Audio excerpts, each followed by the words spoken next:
if exploration in hexes and hex crawls is about finding and exploring a big map, I think dungeons are often usually about finding and exploring individual rooms, which tends to lead to loot.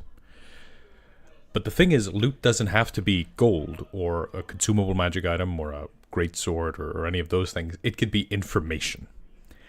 And when you realize that you can do, lore, you can do information about the gods, about the plot of your campaign, but it can also be information about the hexcrawl. So you go from whatever you're doing in your dungeon and you learn things about the hexcrawl, and then you want to go hexcrawl some more, and then you go to a new dungeon and you find new information, and then you want to dungeon crawl some more, and now you've created this satisfying feedback loop that makes your players, while they're hex crawling, excited to go into dungeons, and while they're dungeon crawling, excited to go hexplore. And now they're constantly excited and they're ready for your next game. They're just giddy to keep playing.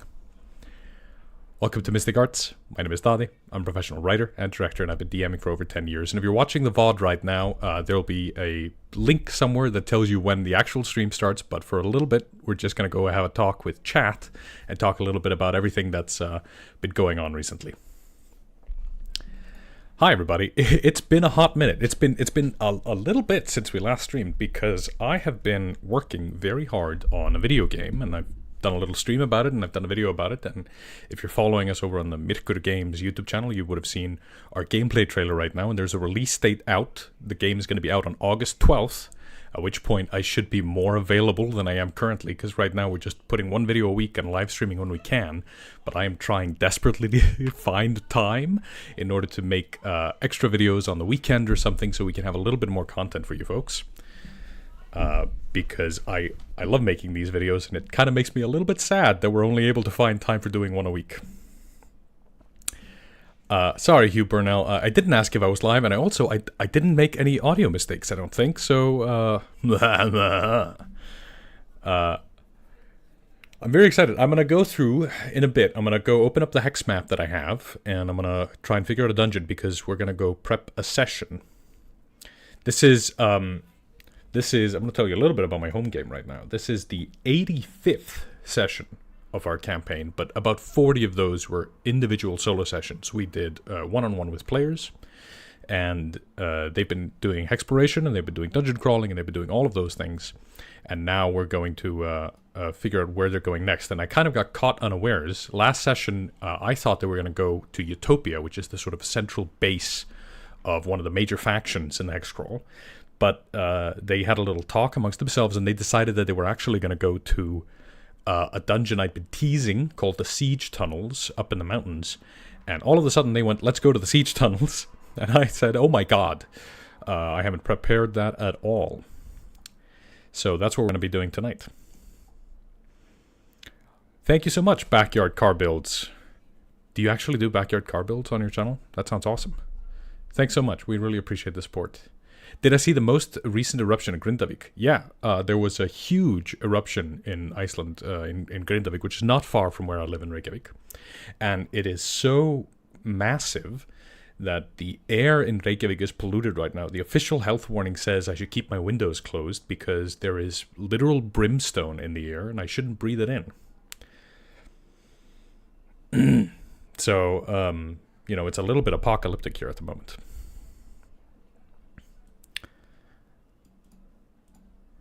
Hassan, that's lovely to hear that, and I'm happy you're running. That's what it's all about. As long as you're running the game, I am incredibly pleased, and that means that you're being a good DM. Good DMs run sessions, so I'm very happy to help. If you're one of my players, you're not allowed to watch this video. That's correct. Yeah, William is absolutely correct. If you are one of my players, you got to get out of here. Actual Smoky Bay in Reykjavik tonight. Yeah, I'm not even kidding. If I look out my window, I can't see the view I normally see. I just see a few rows of houses and then a white wall of mist from the like rain, from the acidic air. I was reading a news report today and they were like, good news, the chances of acid rain are low. Low. Okay. Brilliant. Fantastic. At least you have real world experience for your next volcano crawl. Yeah, so the first few of these eruptions a huge group of game developers in the company I work at went out there, and I didn't go. I didn't, frankly, I didn't much fancy the extended walk that would have ended up being. But they went, and they got a good look at the volcano, and it may have inspired something about the game. There are volcano levels in there. Chances of acid rain are low, but never zero. That's right, Matty Ice. Good God. Getting ready to make West March's campaign. Hopefully some good dungeon design will help players get into it more. Tunok, this video is going to be for you, because the current game I'm running is basically West March's style. They go to dungeons, they hear about other dungeons, and they go to those dungeons, and we just loop. And when people hear that, they assume sometimes that I run a low RP game, but nothing could be further from the truth. Because by sort of having the gameplay loop be kind of explicit, it also can help make the RP kind of explicit as well. It's the bit where we aren't crawling through dungeons. It's the bit where we're going back to town. And the last, I don't know, 5 or 6 sessions, they were back in town and they were negotiating about finances and money, because they're basically running a company and they're running a county. They just won an election. This is the kind of game I run. And they're now going to go back to dungeon and exploration.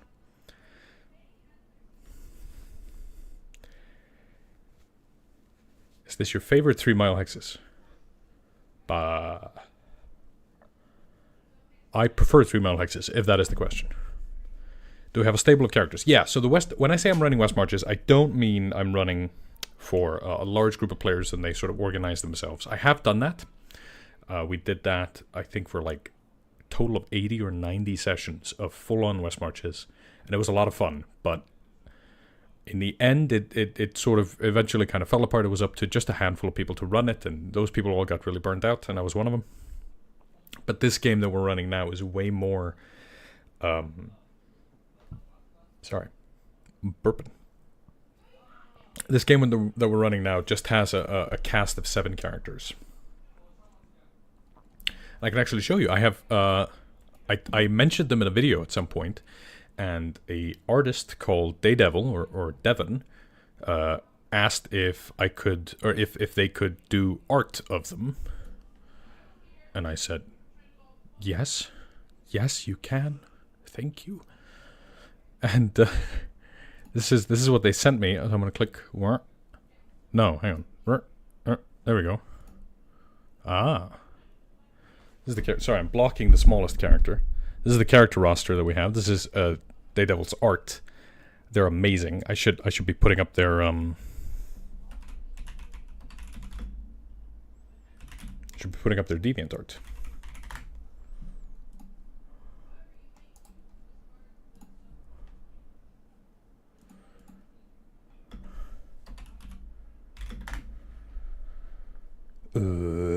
If I can find it.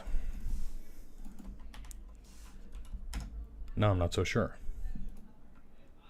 I'm not finding it at a quick glance, so I'll have to put it in the comments afterwards. But these are the characters. This is all the way over here.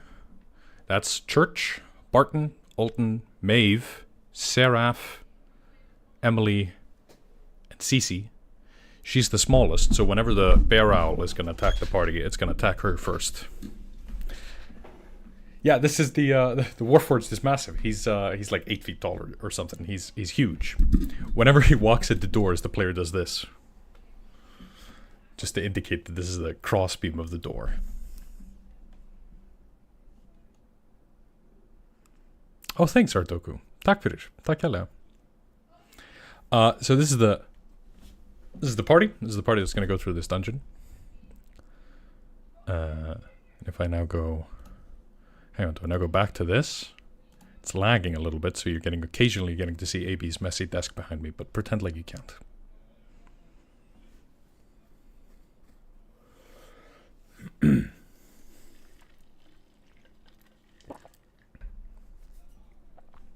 Maybe you just want to be looking at the art still. I could keep it up. Awesome RP to physically act it at the table. Yeah. We do a lot of physicality. I really enjoy if I'm role-playing a character who's cocky, I'll go put my feet up on the table. Or if I'm tall, I'll stand up. Or if I'm small, I'll sort of shrink down. if somebody's facing away from the party and gives them an odd look, so let's say they're having an awkward conversation at the bar, I'll often have the barman sort of give them one of these.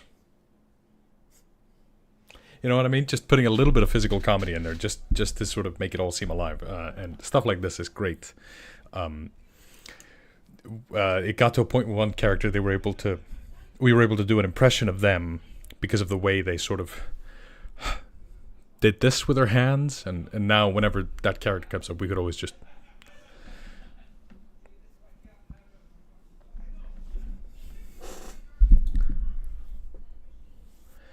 I got sent a book today. This video, by the way, this stream is sponsored by the Game Master's Compendium of Explosive Creation. I got sent this in the mail, which I'm very pleased with. This is a book of like random tables. It's got a bunch of these things, and it's meant to be explosively creative. So what you do is you roll on these tables that cascade into each other. We did an interview with Ryan, the author of the book, and he had me and AB sit down, and we rolled up a pair of nobles, and it was a lot of fun. So we have these sort of sections of like archivist, artisan, barkeep, barrister, bounty hunter. Let's go pick a table. Let's go pick something we can actually use in the game tonight if we want it. Hunter. Hunter is fun. Alright, first one to give me a number between 1 and 20. Someone roll a d20 and give me a number. We're going to make a character.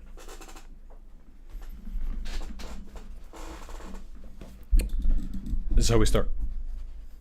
We're going to use this book as it's meant to be used to inspire us.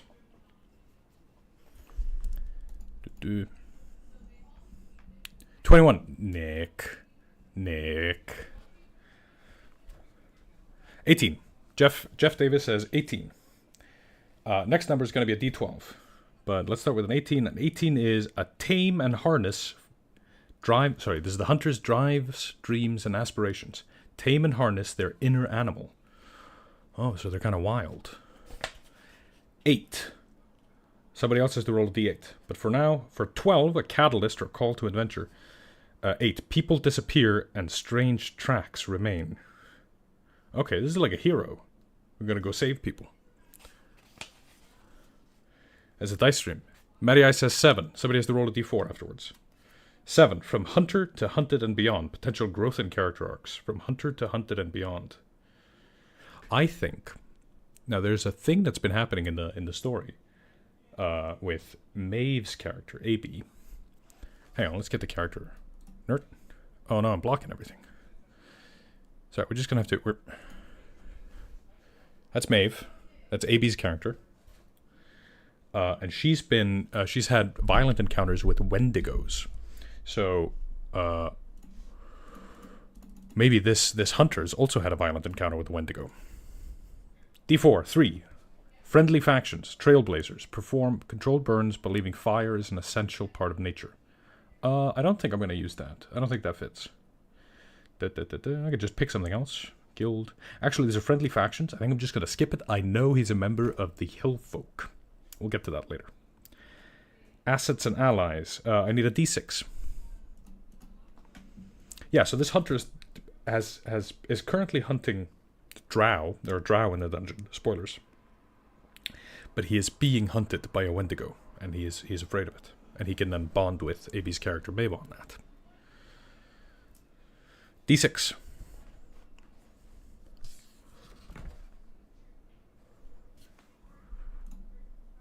I'm listening to awesome music right now. It's a shame you can't. 2.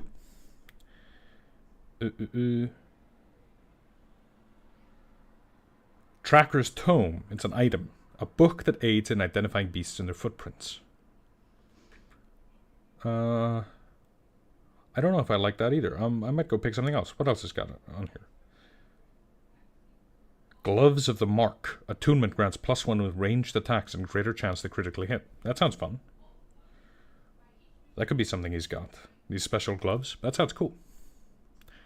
There's a whole bunch of stuff here, but thematic monsters, rivals, and enemies. I think I know the answer to all of them. Let's go plot hooks, story seeds, adventure ideas. Somebody, I need a d20, and then we're done.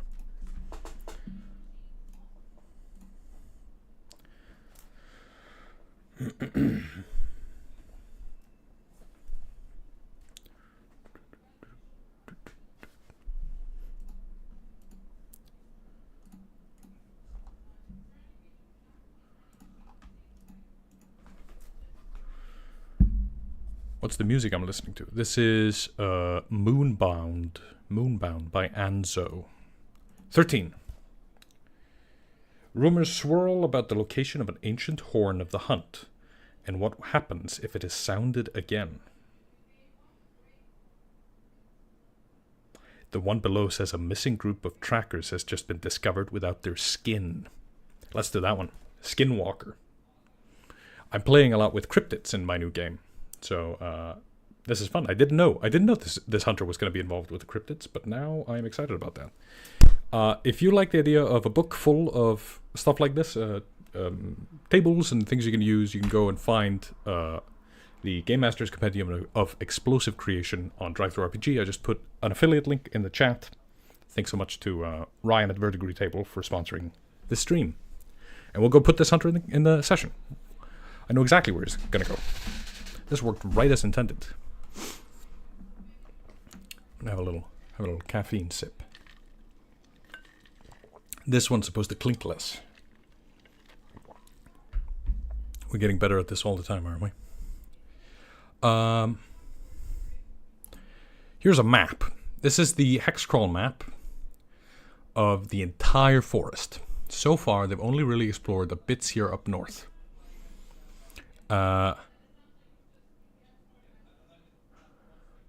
And they were in Cross Keys. They took the boat down to Roachport, and they've explored around a bit. They found this town, Soda Springs. And they are about to go take the boat back up here, go to the Emperor's Trail, this old road, and they're going to find their way to Utopia. The Utopian Hollow, which is this home of the Hill Folk faction in this big clearing. And they don't know they're going to find these hidden barracks along the way, but they're probably going to. If they go along the route that they told me they were going to, they're probably going to bump into that. But then they said, you know what, before we do any of that, let's go up into this hex here and see if we can find the siege tunnels. And they might go to this hex or this hex. They're not sure exactly which way to go because they don't know where the siege tunnels are. On their map, it doesn't say siege tunnel. It's just an empty mountain range. They don't know where they're headed. And some of these mountain hexes are mountain hexes, so they take 8 hours to go into. So if they go up here, they might march 8 hours up north and then see the siege tunnels are sideways. So they'll have to march 8 hours to find the siege tunnel.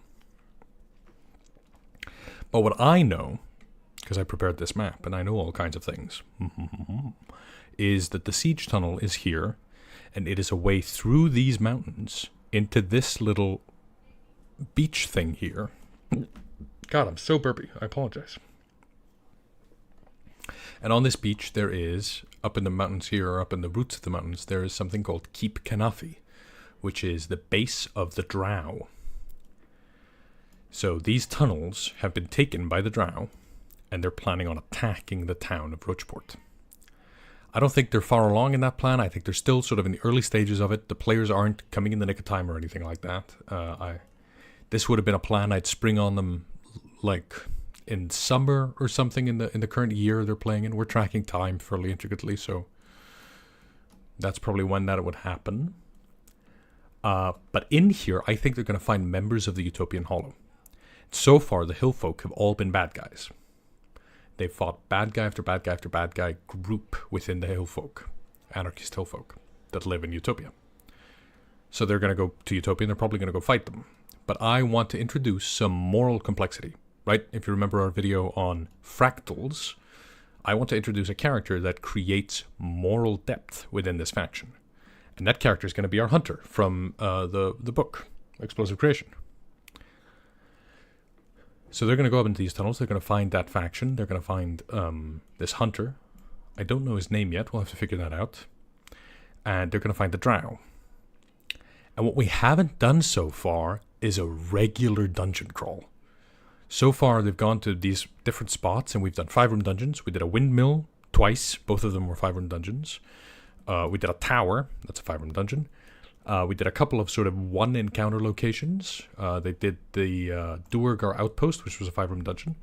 And And the Siege Tunnel, I think, is going to be just sort of more classic dungeon. It may be like closer to 15 rooms. That way we can do 3 5-room dungeons. They might do it over the course of 2 sessions. But the thing with all of the other ones, they were very thematic. Like, they had a plot to them. I think the Siege Tunnels, I think they have a lot of just classic monsters in them. I think it's got like mimics, rust monsters, stuff like that. Sturgis, that would be cool. Maybe there's a roper. That might be a bit tough. They're only level 4. Hello, Brazil. Hello, Leonardo. So we'll have to figure out what kind of basic dungeon stuff is in there, because we are now going to have to start prepping a dungeon, and I'm going to have to stop being Daði from Mystic Arts and become Daði the Dungeon Guy. Daði the Dungeon Guy. Daði the Dungeon Guy. Daði the Dungeon Guy. Subscribe to D&D rules. Daði the Dungeon Guy. Welcome back to Smash. Clearly Pass. agile, sneaky, intelligent, powerful. I'm on the bed already. T-minus 5 seconds. Daði the Dungeon Guy. So I've got here the prep sheet from last session, which I'm just going to copy over the start. I've got my table rules here at the front. I've got this opening monologue. I think it's now the early morning of the 27th of First Seed, 1450. And they're probably going to try and get out of town fairly fast. There are no sort of big outstanding things to do in the morning. So we're going to assume Roachport, and I'll say, Roachport.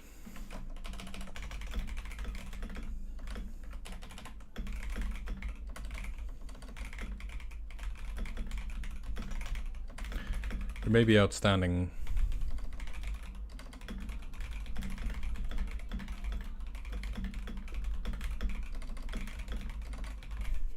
Let's call this actually Journey to the Tunnels, and we'll take this paragraph, put it in here under a Roachport header. Let's see if I can figure anything here.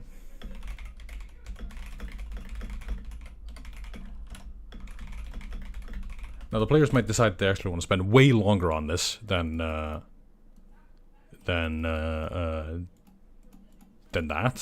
think they're gonna. But they have told me that they are excited to go explore dungeons, so we're gonna assume that that's what they're gonna do.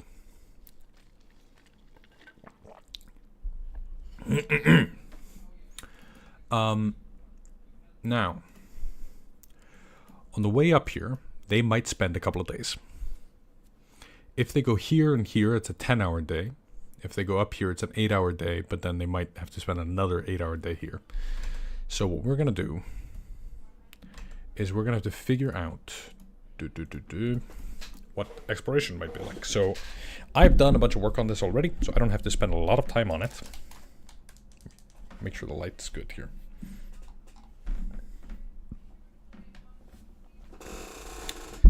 Lean back here. Sorry. Travel time. And I'm just going to say it's time to explore. Use the encounters of Loggers County to control the Hexploration.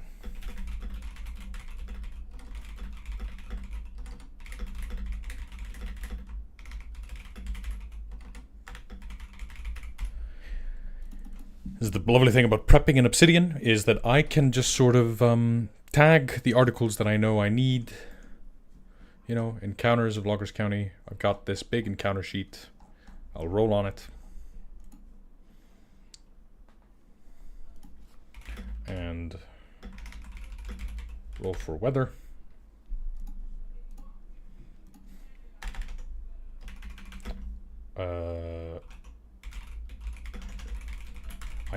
know that one thing that's going to happen is last session, we're just doing session prep, everybody. It's nothing complicated. Last session,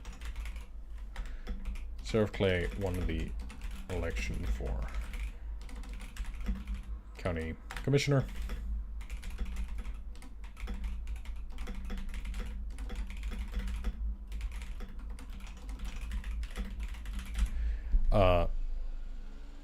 You want to see something crazy? Here's a thing I've been doing. This is not what this stream is about. I don't know if I'll talk about this much, but I run a domain system that I've sort of made up, and it's ludicrous. Here it is. It's a big spreadsheet.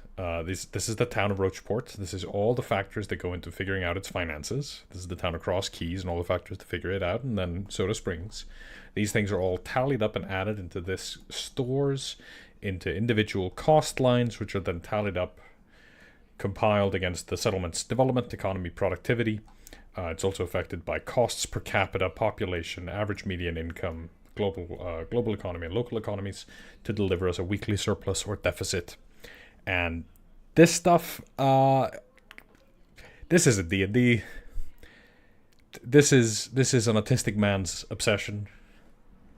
And we're going to spend a little bit of time on that next session, but that's not what this stream is about, so we're going to ignore that, and we're going to focus on the topic of the video, which is how hex crawls become dungeon crawls, become hex crawls, become dungeon crawls, and so on. Right? Carol, hey, welcome to the stream. Do you have a target point to end the sessions on? If you do you usually achieve that goal? I try and think of what I'd like to get done in a session, yeah. And if I can think of a cliffhanger, I'll put it in. And a lot of the times I don't get to it, or something else happens, or I get, derailed or whatever, and that's fine. That's just perfectly normal. Remember, railroading isn't having a plan. Railroading is deciding your plan is more important than the player's plan. But sometimes I'll have a little a cliffhanger in mind. But a lot of times, I'm just looking at the clock, and I want to be done, around 11, a little bit after 11. So by the time it gets to be 10:45, 10:50, I start to worry about what's our exit strategy. And then when somebody says something that summarizes the session dramatically, or says, this is what we're going to do next time, oh, we're going to plan on this, that's when I go, fantastic, and I play the end credits music.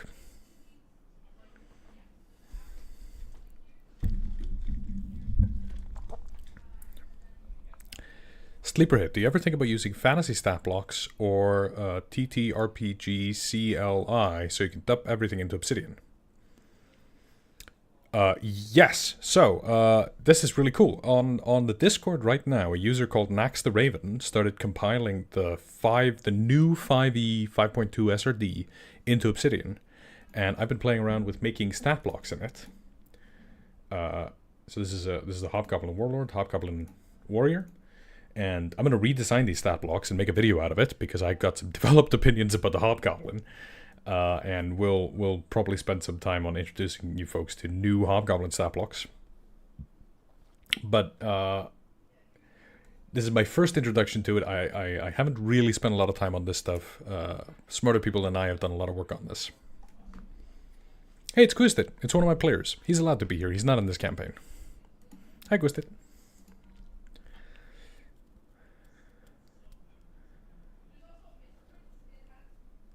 Do you zoom out from the 3-mile hexes, or do you use 3 mile hexes to travel? When they're exploring the hex map, we use the 3-mile hexes. I also have a world map that uses 24-mile hexes, and if they're traveling anywhere beyond this hex map, that's what I'll use. But that's not for zooming in, or hexploration. That's just for tracking travel.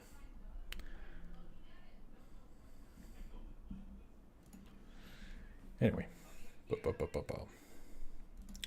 Travel time. So they might get a random encounter. They might get 2 random encounters. The weather might slow them down, or make it difficult for them to navigate, which may make them get lost, which may slow them down.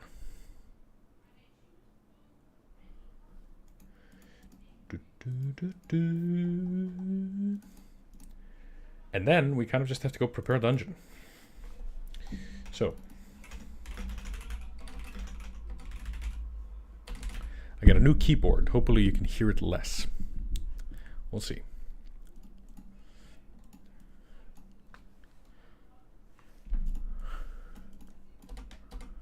So I don't think I need any of this. I don't think I need a third chapter.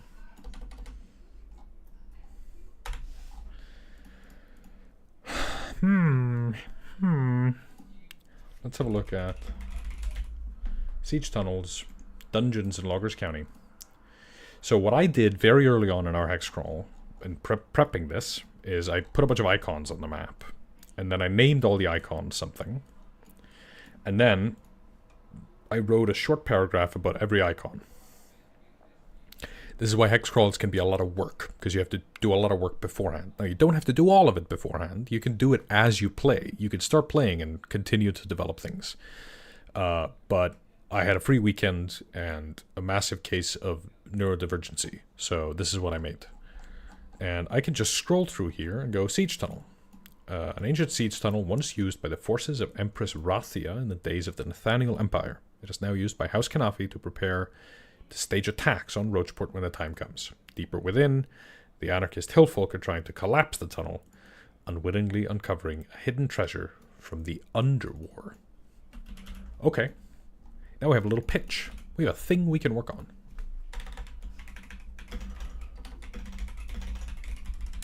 I don't need to use this. If I'm in a rush, if the players had arrived there in the middle of a session, thank God I wrote that. But, you know, I don't need to.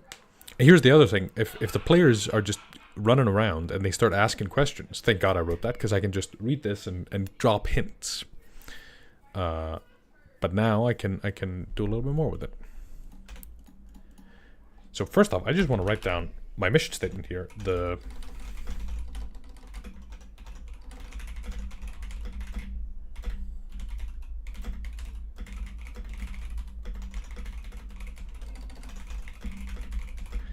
And I want to rewrite that sentence from below just as a part of this mission statement, right? No, actually, let's do them as separate. Let's rewrite the mission. Let's rewrite. Hang on. Brain broke.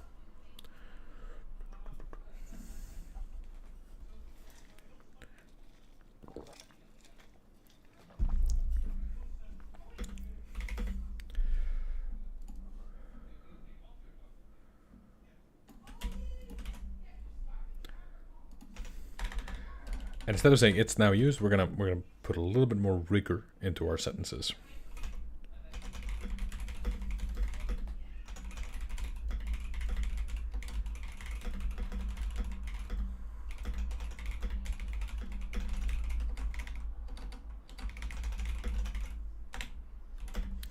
We need a name for a drow leading this party.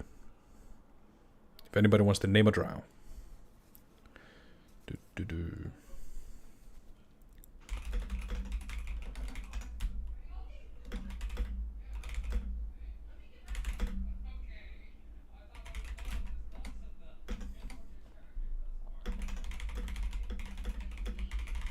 Their goal was to prepare the siege tunnels.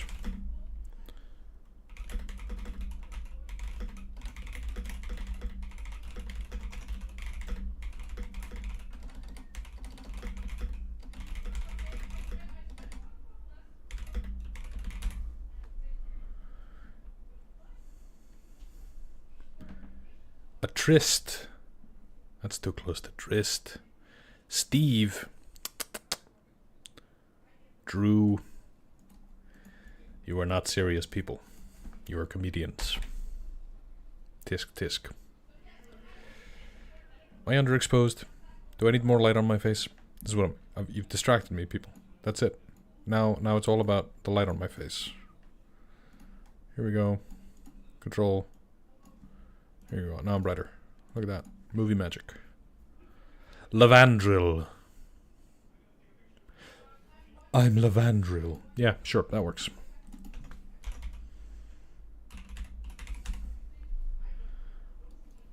that how you wrote it? No, you wrote it the other way. Lavandril. That's good. And I'm going to say it's a she. And her 9 agents. They're drow, right?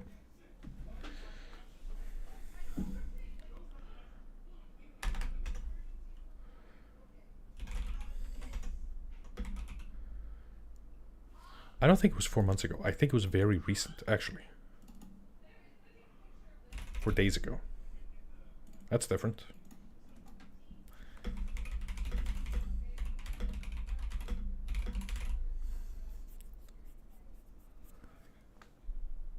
Since the tunnels have been dormant for so long, they are largely occupied by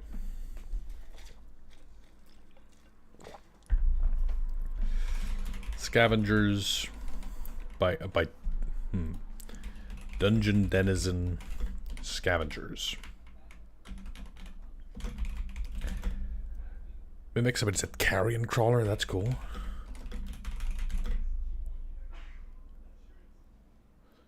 Carrion crawler, rust monster. You know what I'm gonna do? I'll be right back. I'll be right back.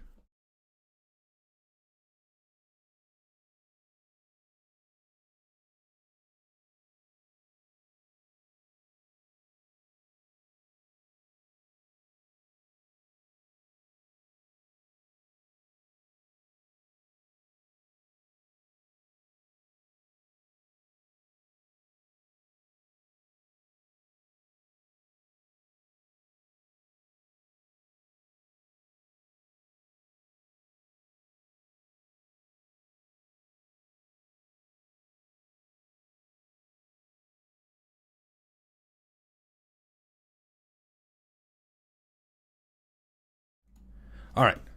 Oh, logo. So I went and got open my box of minis, because I have a box of minis called Aliens and Underdark. And in it, I have a bunch of minis that I can chuck into any dungeon. Like a roper. Or a gay roper. A groper. There's also a slod. And a slod. A grell. What are these? Are these slug things? Are these rot grubs? What are they? I'll put them aside. Oi! No! I dropped a rot grub. A gelatinous cube.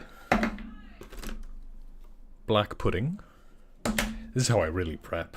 If it's time to do a dungeon, go open up my box of minis and, you know, see what inspires me. A 5th edition Otyug. But I used an Otyug recently, so I might not use this. Although, now that I've used one recently, having a second one show up, they go, ah, God, not again. Here's a 1st edition Otyug that looks way better. Look at that. I got this in like a Dungeon Classics thing. You know, there might be an Otyug. I'll put the Otyug in aside for the maybes. What is this? The Bagman. In case there's a Bagman. Grell 2. Son of Grell. Umberhulk. I'm just showing you minis. This is what it's like when you visit my place. People come over to the apartment. I'm like, hello. Have you seen all of my minis? Let me show you. I have 2 carrion crawlers. I guess we now do an encounter with 2 carrion crawlers. What else have we got? Thrycreen. We're not doing Thrycreen. Koatoa?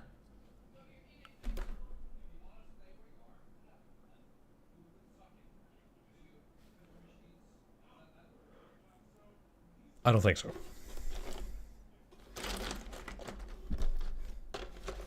Now it's Resistance by Muse, if you're listening along. I have this box of drow. That's going to come in useful. The box is also a gelatinous cube, I guess, but what a crap mini for gelatinous cube. I like the idea of Umberhulk. That's how you say it if you're Swedish. If you're Swedish and you're watching this and you're insulted, don't blame me. Blame the Swede I talk to and who calls it Umberhulk all the time. I also have this 1st edition green slod who's just like a mildly upset frogman. Alright, so we got some minis. We got a couple of carrion crawlers, a grell. I don't know if I'm doing a grell.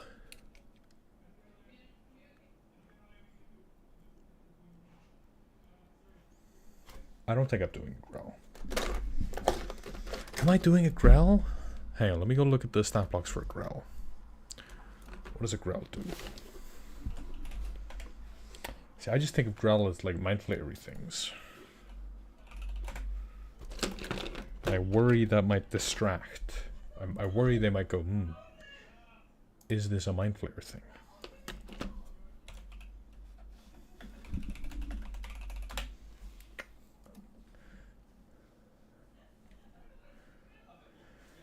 Paralyzing tentacles. We're already doing that with the carrion crawler. No, I'm not going to do the growl.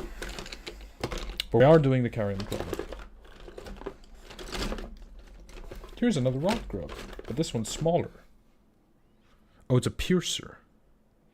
Piercer's a funny thing to have a mini of, because the way they work is they hang on the ceiling, and then they drop, and they hit you, and you take a bit of damage, but they also take all the damage, and they have 1 hit point. So, why have a mini of that? Why have a mini of it lands here and it dies? Sorry if I keep bumping the microphone and you get bump in your ear. I'm gonna pull out the Koatoa I have and have a bit of a think about it, because I'm not fully opposed to Koatoa. I have 4. 4 is not a bad encounter of Koatoa.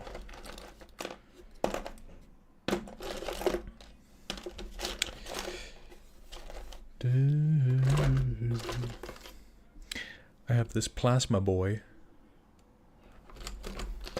If you're joining the stream and all you see is an autistic man showing you his miniatures, I hope that's what you came for. Alright, put the big box of minis aside. What do I have? Gelatinous cube and drow and superior gelatinous cube. Rot grubs. Black pudding. Rust monsters. That's the reason I was doing this. I was going to check how many rust monsters I own. Because I think I own 2. And I want to rust the player's armor so they go, what the hell, man? That's my armor. I just bought that. I found another Koatoa. I think I've decided I'm doing Koatoa. It's been a while since I ran them.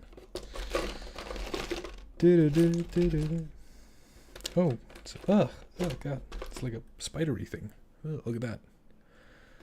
I hate spiders. I hate spiders. Nothic. We're not doing a Nothic. We might do a Nothic. I'll put a pin in that. I don't have the rust monsters. I don't know where they'd be if they're not in Aliens and Underdark.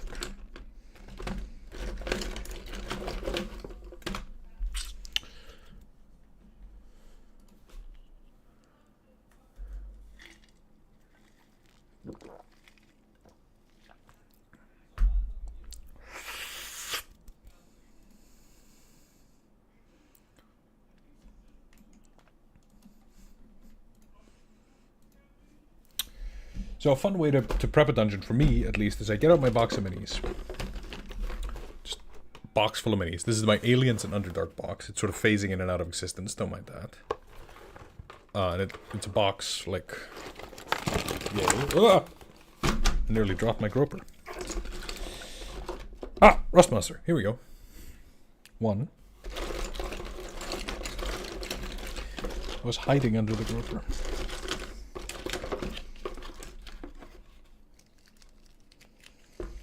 I could do an Umber Hulk. Yeah, let's budget for an Umber Hulk. This might be too much. They're only 14.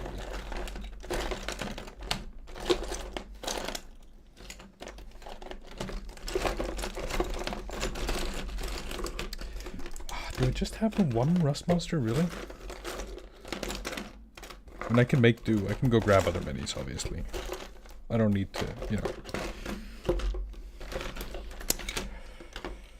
I don't need to have them all be special, but there we go. That's the rust monster. What's gonna happen is I'm gonna pull out 1 rust monster, and I'm gonna say, sadly, I only have 1 rust monster. And the player who also manages the box of minis is gonna say, Daði, we have 2 rust monsters. Did you forget about the one that's in, you know, whatever. Anyway, whabam. Siege tunnels. Carrion crawler, rust monster. Mimics. We'll do a mimic. We can have a mimic. 1 mimic. That's fun. I'll put something else up front.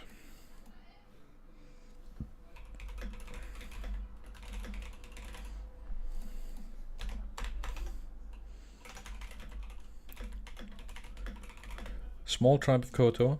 I have 1, 2, 3, 4. I have 5 Koatoa minis.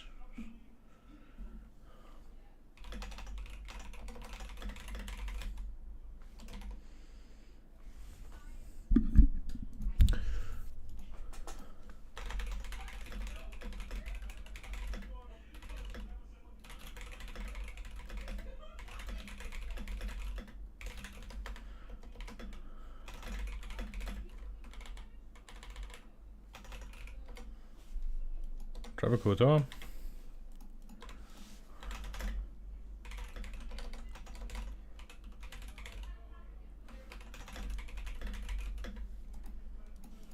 Let's just do a Lavandrel. Team of Drow. And what's the name of the hunter? Somebody said Errol earlier, like Errol Flynn. I kind of like that.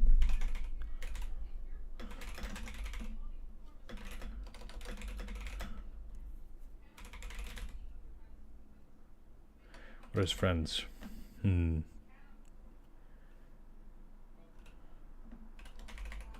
Let's say apprentices.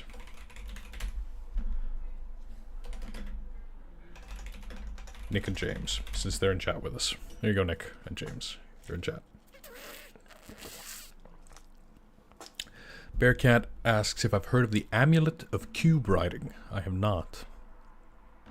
Oh, I forgot to mention Gelatinous Cube.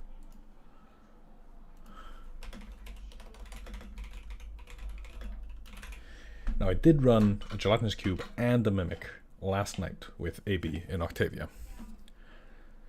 But I think that's just fine. I don't think that bugs anybody. How goes the dungeon craft? So far, we've decided... Good summary. Hello, everybody who's joined. Chicken names. Yeah, let's do that. No, let's not do that. No, Gusted. You tempted me for a split second. So far, we've decided that this tunnel up here has drow in it, who came here to try and take control. It's got a hunter named Errol, and it's got a small tribe of Koatoa. And in the interim, there have been several sort of classic monster, sort of dungeon crawly monsters that have taken up their home in here. I think that's kind of roughly just what we're talking about. We're talking about these 3 factions, plus regular dungeon denizens. Yes, and the Gelatinous Cube, the only creature evolved to fit a 10-foot square. Which I think means our dungeon's going to be full of 10-foot square things. It keeps rattling because there's like a thing of stuff, like skeletons and things, that goes in here. And if you get caught by this thing, you put your mini in the middle. Then you're in the cube. But then we painted the cube so you can't really see too much.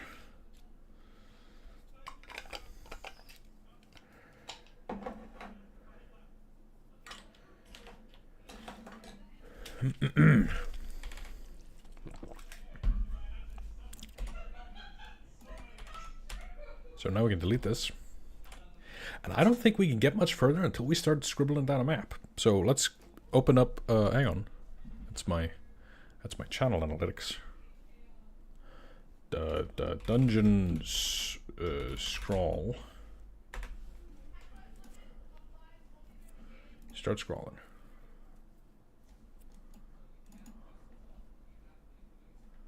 Create a new map.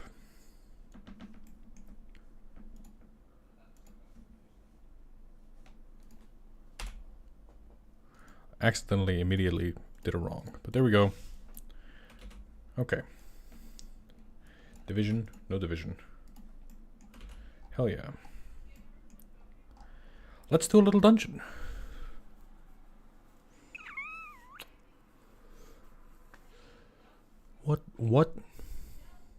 What level are the players? If they're a drow, could you toss in a drider? No, not a drider. They're level 4. There will come a time where they'll meet a drider and they'll all scream in terror. But at the moment, just regular old drow are probably even a bit of a challenge. I've got like this Jarl Axel. Got some blokes. I think I have a Drist mini. If you're just starting out and you're playing D&D and you've joined this stream and you've just gotten started and you're looking at this obscene amount of minis and thinking, oh my god, I need so many minis. You don't. This is called a problem, and it is one I have developed over many years. And I could have stopped developing this addiction at any point, but I didn't. So here we are. I think the opening of the dungeon is the entrance to the tunnels, right?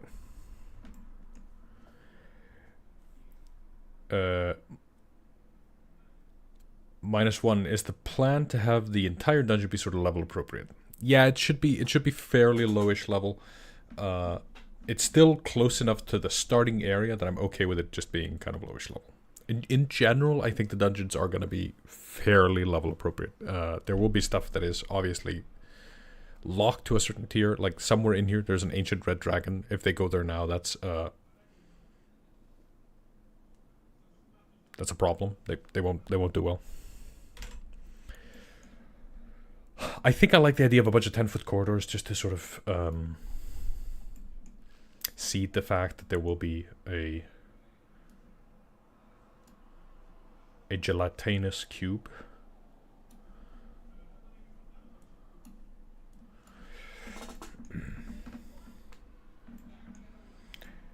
And I know that on one side you go out of the mountain. How long does it need to be in order for it to be believable that you go into the tunnel and out of the tunnel and you're on the other side of the mountain?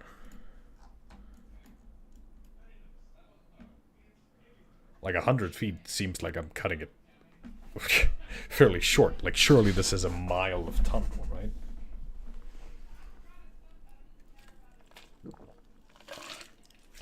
How do we square that round peg hole?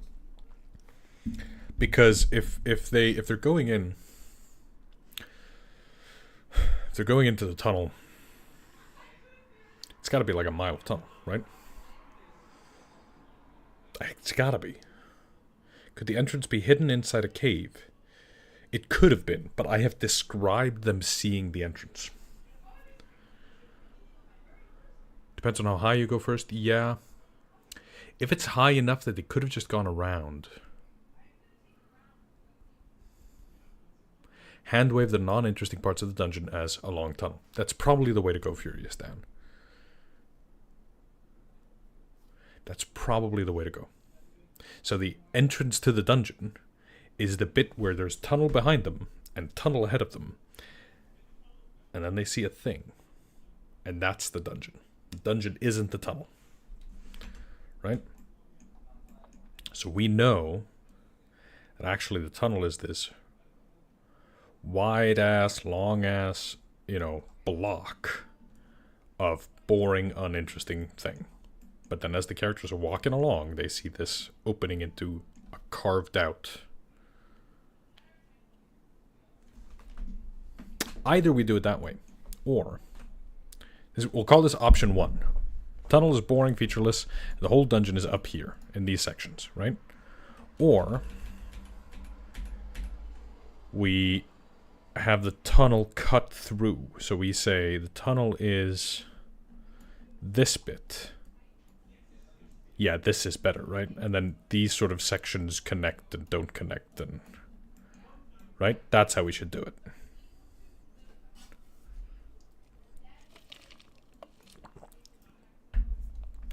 That's how we should do it.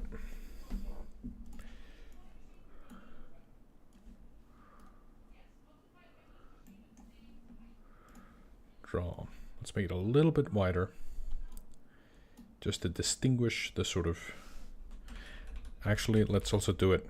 Let's erase all this. Let's do it in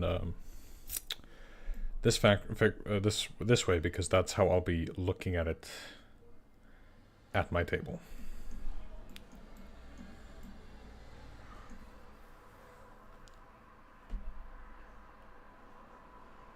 Is this a tunnel that has a secret dungeon in it? Yeah, it's a tunnel that cuts through a mountain, and somehow there's a dungeon in here. I don't know why yet.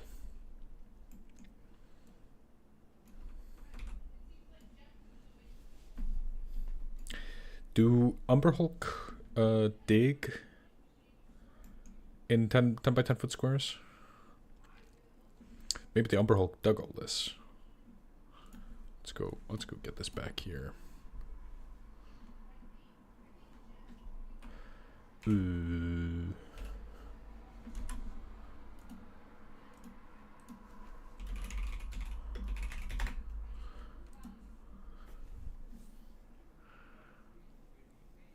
"20-foot burrow speed, tunneler, birth solid rock, leaves a 5-foot wide, 8-foot high tunnel in its wake."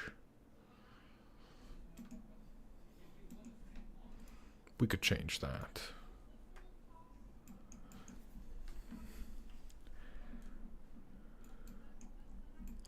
So I think what this is we have this tunnel. This way goes to Roachport. This way goes to House Kanafi. And there used to be a bunch of caves in here. And then, or, you know, that the tunnel bypassed, unaware of them. And then tunnels dug by Umber Hulk or dwarves or something create these connections between these caves. Right? So we've got, you know, a cave that might look something like,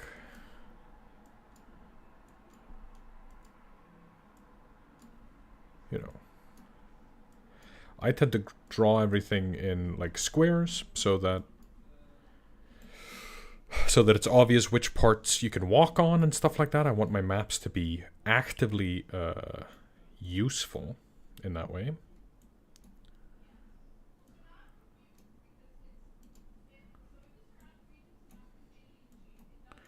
So cave might look something like this. And then these 10 by 10 foot tunnels sort of connect them.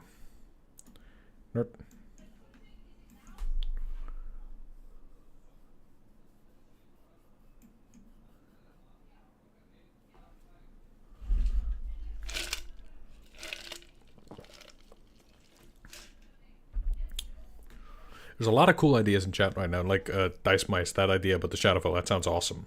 But I think what I want to do here is a very standard, basic dungeon crawl. We just haven't done one yet, so I don't need to go wow the players with all the weird stuff that we could do.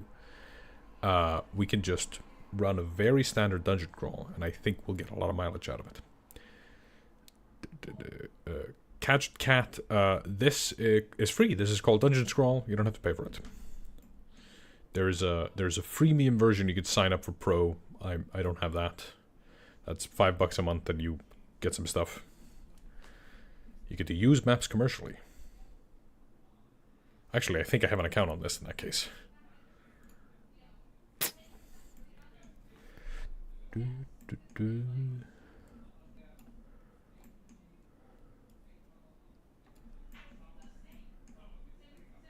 This looks decently cave-like.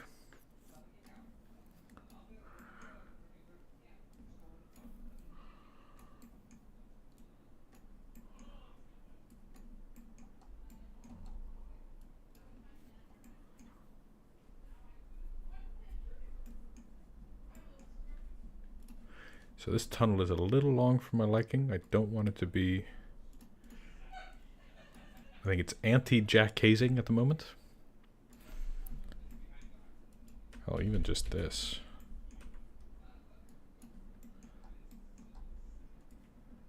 I think better off we just connect like that.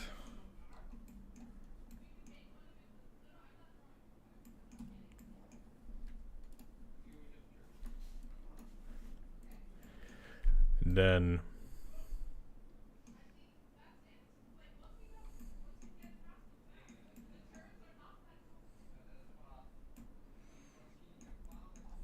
this is a fairly large thing already, right? 23 squares. That's not bad. But this is effectively just one room. I don't want it to be obvious where they start, and I don't want it to be obvious where they go next. Right? I want that sort of Jack Hayes thing of these things. You can go various different ways. So I think in that case, I need to have this kind of unnatural corridor connecting these two.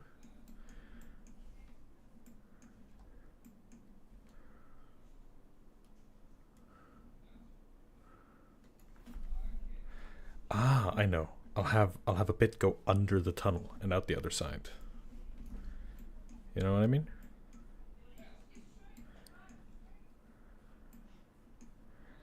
And then this can connect that way. And then I can have another sort of cave section here.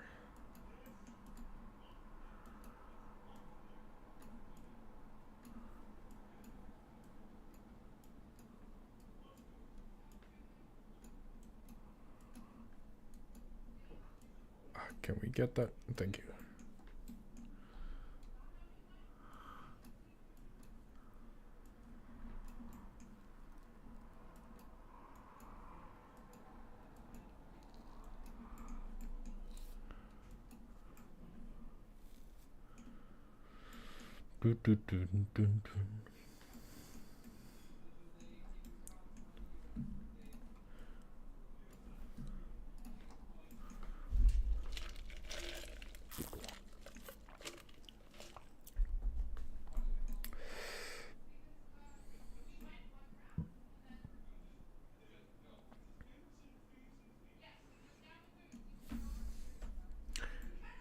Shouldn't there be some other natural entrance to the cave system? We could do that. That could be cool.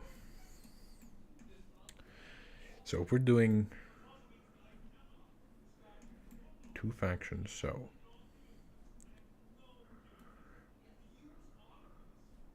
I think there are powder stores in here because I think the anarchists are preparing to blow it up. The thing that we know is happening in these between these factions is that they're all fighting each other. We just haven't seen it happen yet.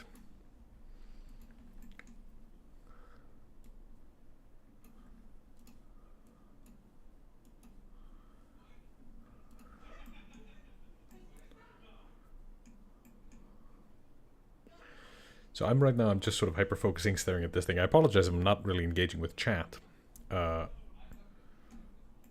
I wish there was some funny story I could be telling you right now about volcanoes or something, but I cannot think of anything.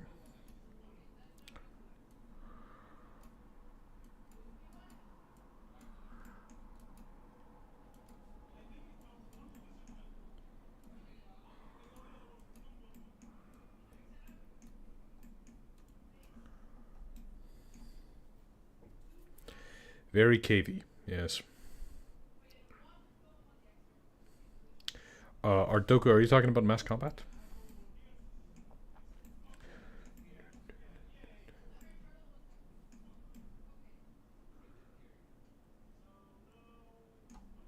On the left?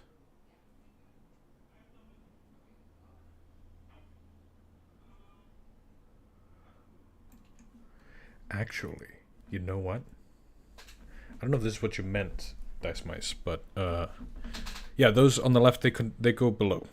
I just have to put stairs or something in eventually. But now I'm thinking, what if these aren't connected at all? What if you just march in through the tunnel and then you see a hole in the ceiling? You go into the hole, and now you've got a little system going. You know what I mean? Like, what if I just delete this tunnel? I put on a different layer. No, hang on. Delete. Add new layer. Tunnel below.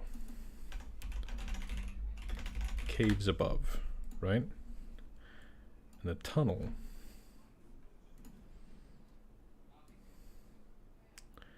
is this section here. And I can just switch it off. Because the thing I'm actually looking at is the way all these caves are going.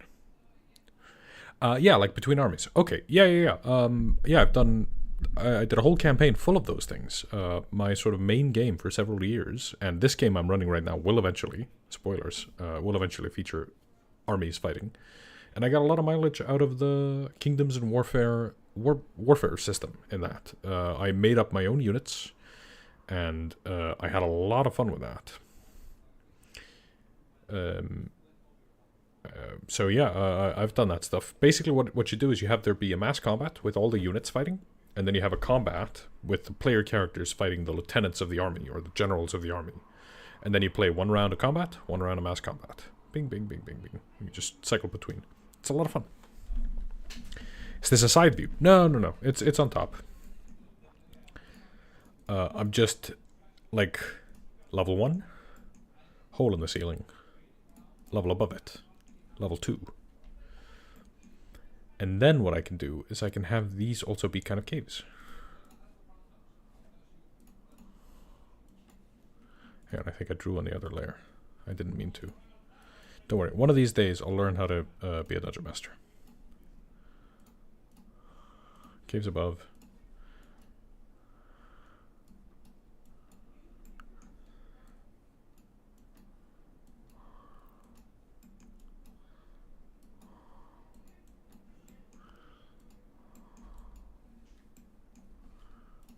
Let's add some of these sort of pillars here in the middle of these things. So now I'm just sort of drawing blobs. I don't know if they're going to be useful to me.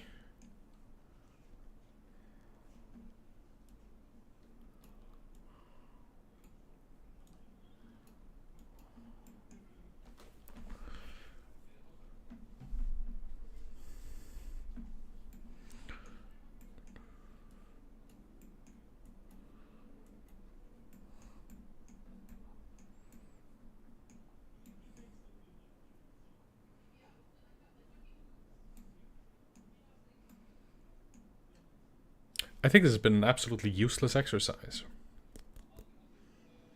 I'm just drawing some blobs, and they're not really informing my decisions at all. I've just gotten distracted by a hyperfixation of drawing some blobs.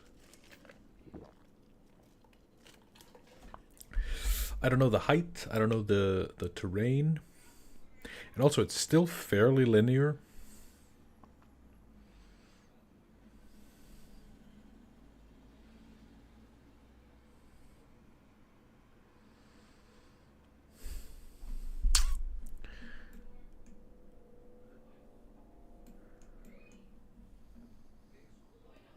I think I was thinking more like a regular 10-foot corridors. You know, I think I'm going to delete this top bit.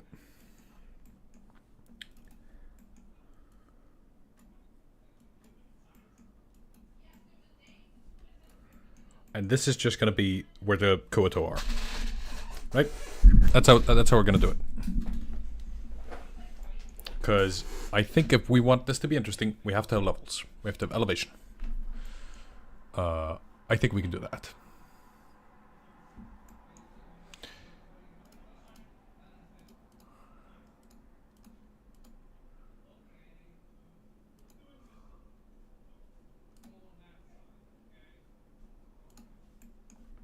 Just messing around, clicking buttons.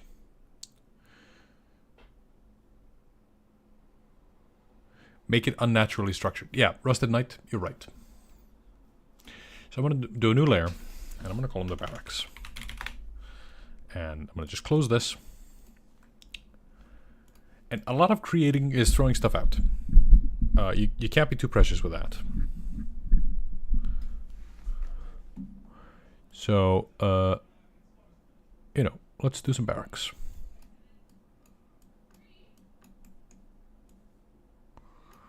Maybe these are prison cells? I don't know.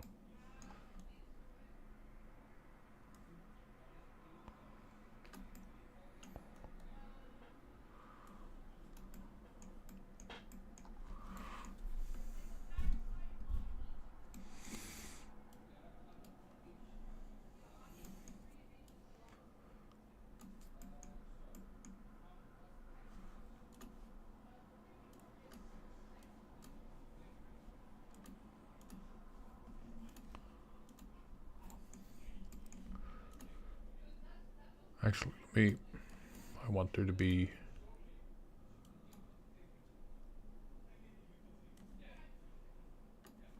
I want it to be like that.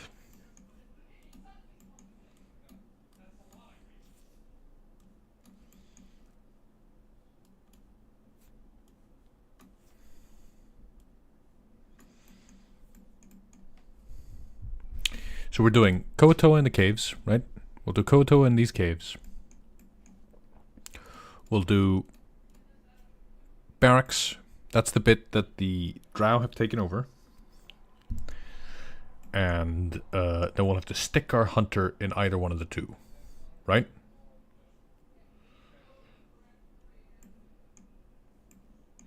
Oh, that's cool. Yeah. James, DM with the day job. Go check him out. Cool videos. Levels leads to a really satisfying feeling of progress when the players return to a previous level and realize they're on the other side of whatever obstacle was blocking their progress. That's a cool idea. So in these caves, for instance, what if we put like a big ravine? And then you can get up on the other side.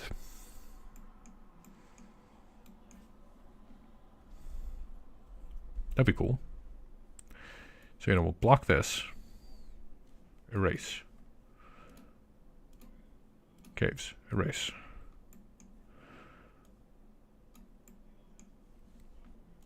Actually, let's put this drawing back in here. And can we put an image?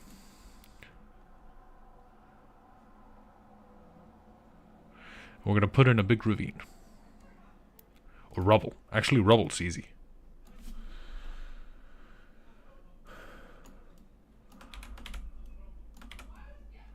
Rubble, they can see that there's something on the other side. It's been a cave-in. This is classic dungeon nonsense, right? Rubble. And then you go into the barracks, and you go out the other side.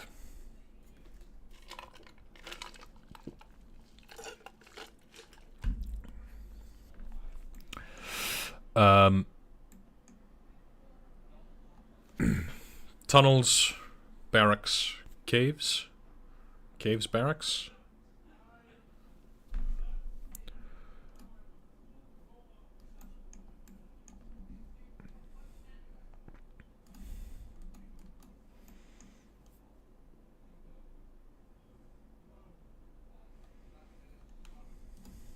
Is it possible to take the entire... No. Okay. Ba-ba-ba-ba-ba-ba-ba-bum.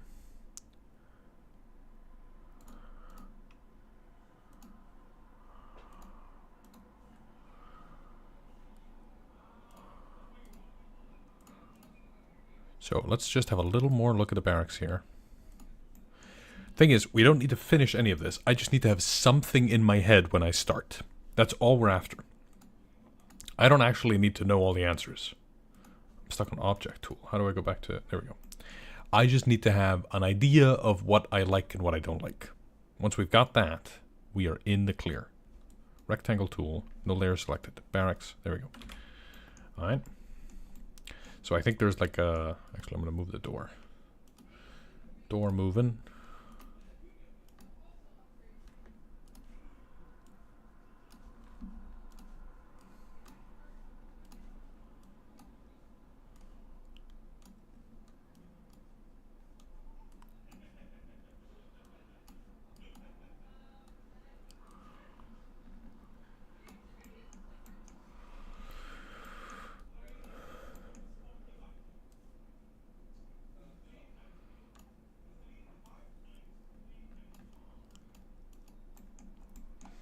And we do something like this. We do some, put some stairs on here, right?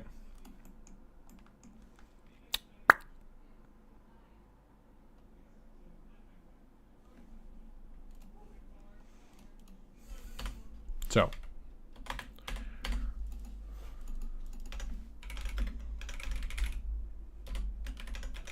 The big tunnel. The caves, the barracks.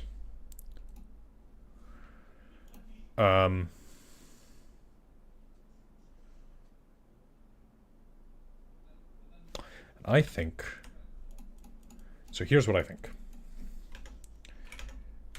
This siege tunnel is more than a mile long.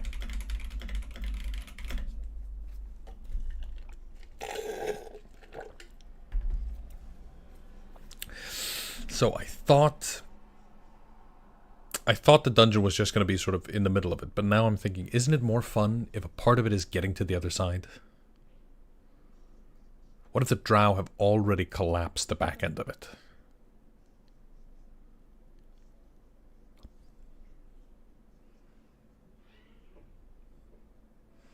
I think that's more interesting, because that way the barracks have the way out.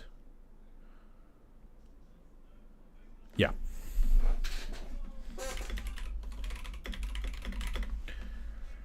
What are these mountains called? The East Stormcrest Mountains. Eastern.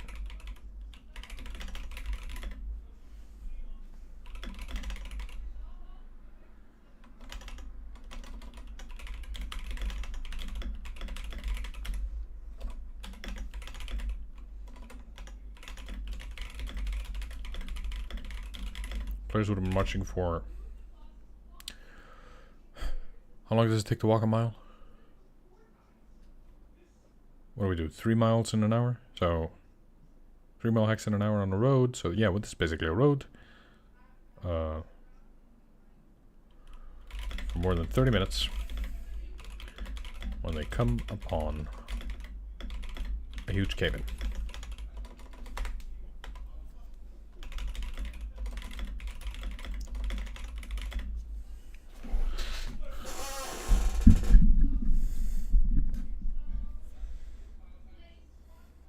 Piles and piles of rubble. I don't know why I capitalized that.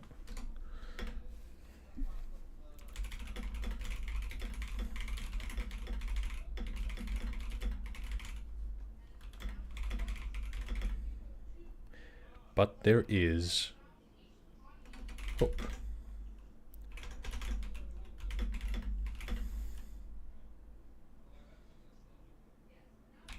I think the tunnel is 15 by 15. So I'm going to say a hole.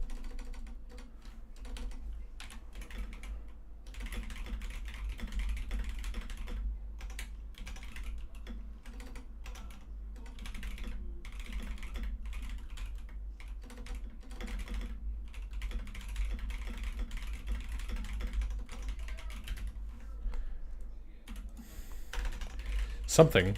So there's a hole 15 feet above the players that leads into the caves above the tunnel, and there's another one below that leads into the barracks. So literally as if something big collapsed through. It was an Umber Hulk. Digging.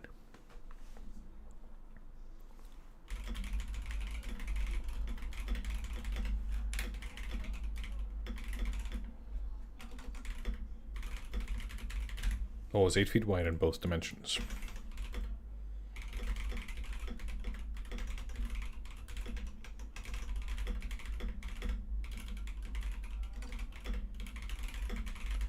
Was in the caves, dug, went somewhere else.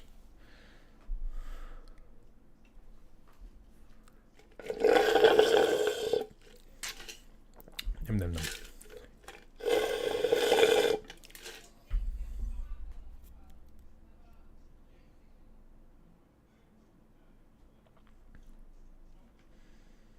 That was backyard car repairs. What was your name? Backyard car. Luciano. There was a member here who gave you their name was backyard. Hang on, backyard car builds.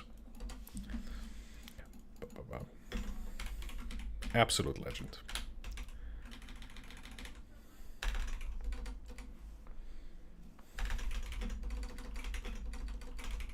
I think the cave-in was the work of the anarchists.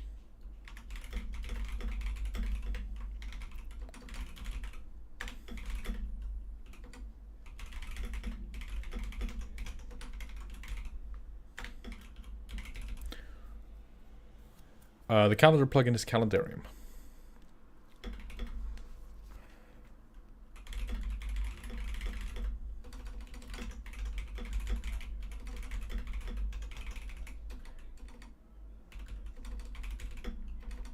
Errol. 1 else? 2 else? I don't know. I'm not going to say he has 2 apprentices. Well, no, I'm going to keep the apprentices.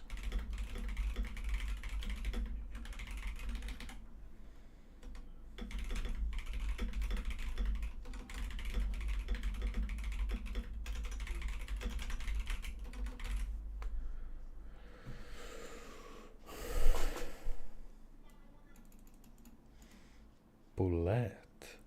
No, we're doing the Umber Hulk. Unless, no. Caves. Then we go back to the map. We just have a little look. What's the caves like? So I like the idea, people were talking about elevation. I like the idea of this being higher up than the rest. There's rubble here. So the first part of the caves...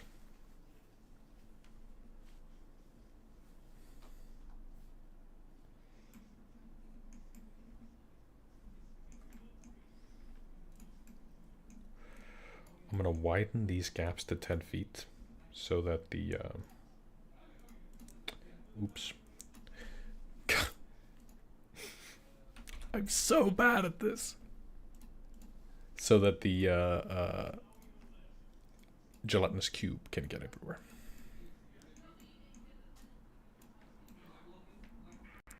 No 5 foot gaps.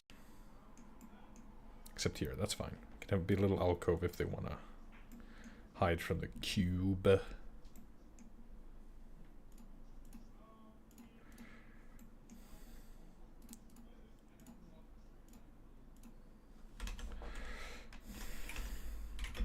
Yeah, so the caves, hang on, I opened this for a reason. So this is higher up and this is further down, and further down is like mud and waters and stuff. So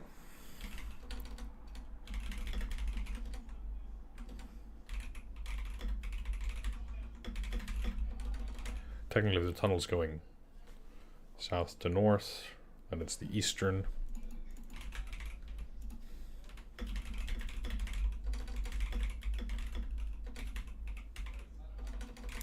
Dryer? Not my first language.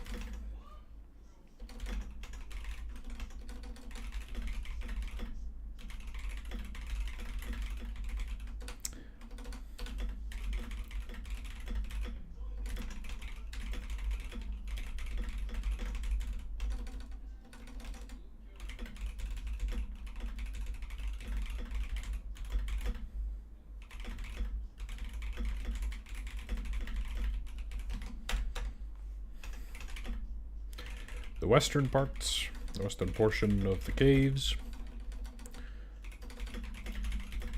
is lower down and wet.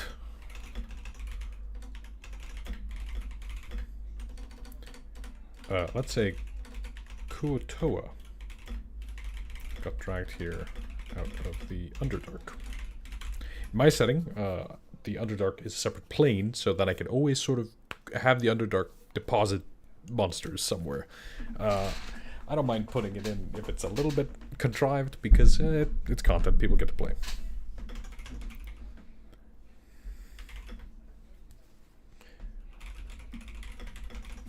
Worshipping an Audiog. Calling it Big Stinker.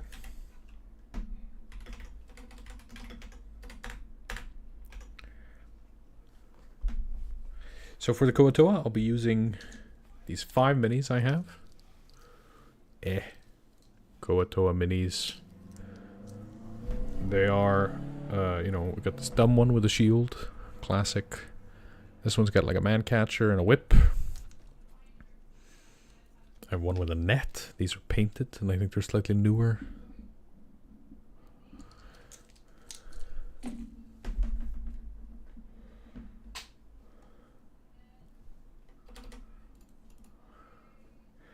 The barracks.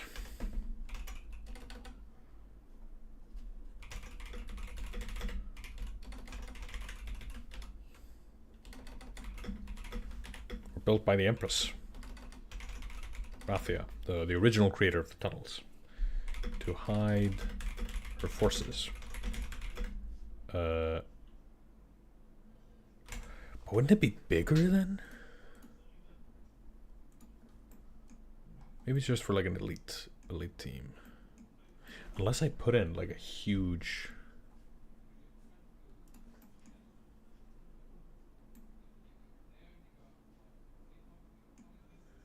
I mean, I could.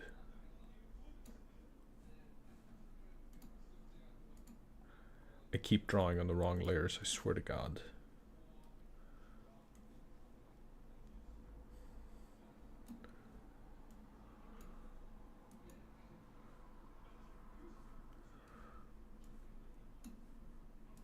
know, it could just be this massive sort of vault thing. Yeah, sure.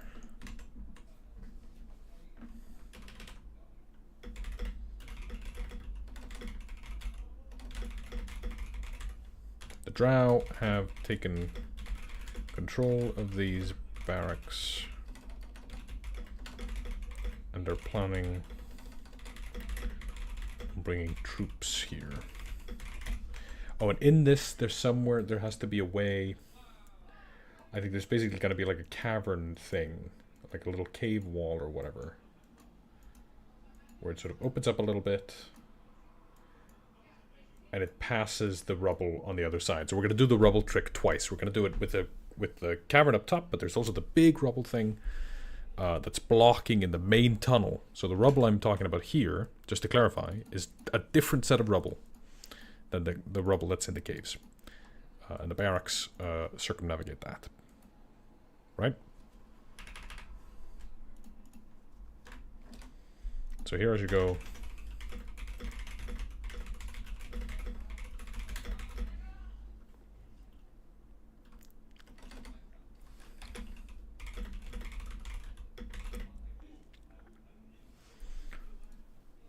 I actually say they're going to be blocked by 10 feet of rubble because the characters might try and just move the rocks around, but then I could have them be attacked by Kotoa. No, I'm going to say 15 feet. They all the player characters have guns. They're going to be happy if they can hide behind some rubble.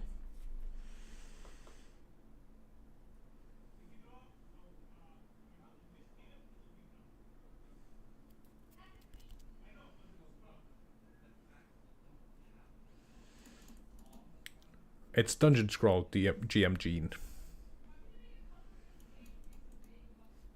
Imagine tricking the Hulk into clearing away the rubble. That'd be cool.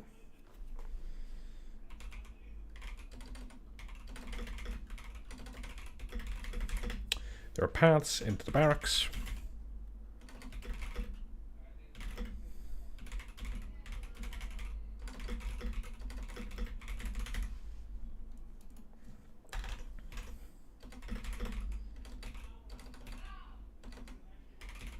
You know, at the western, sorry, up and down is mixing everything up in my brain. At the western end of the barracks, there's a path to circumnavigate the large rubble in the big tunnels above. This way will lead out into the northern Stormcrest Beach. Huh? Alright, so it's about navigating, right? It's about trying to figure out which way do we go, how do we get out of here, what is this place, what caused it. But other than that, it's a fairly standard dungeon. We've got an Umber Hulk. Let's bold our monsters here. We got an Audiok and Koatoa. Got Drow.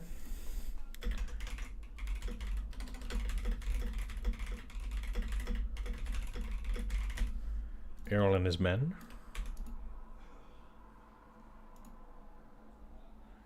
What are we missing?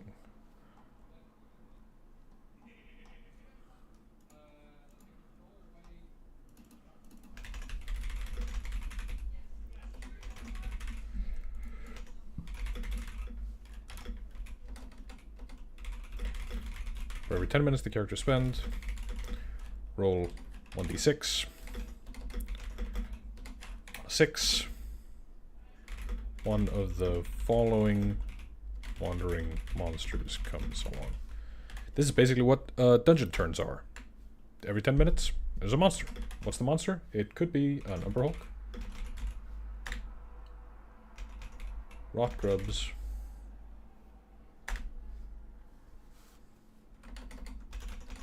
actually, I'm gonna add the Rot Grubs in here. Actually, I'm just gonna say on a 6, the following. On a 6, no, I don't need a table. On a 6, the Umber Hulk finds them.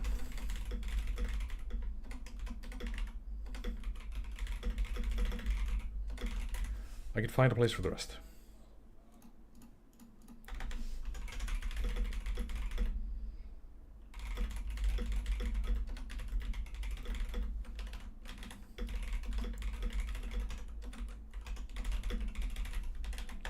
Sometimes I prep dungeons like this. I have a map, and I have a list of things, and I don't know what goes where. I don't worry about it. I just write down the ideas I have, and when I'm running the game, I also have a brain then, and I can use that time to go, you know, I think I'm going to put the block pudding there.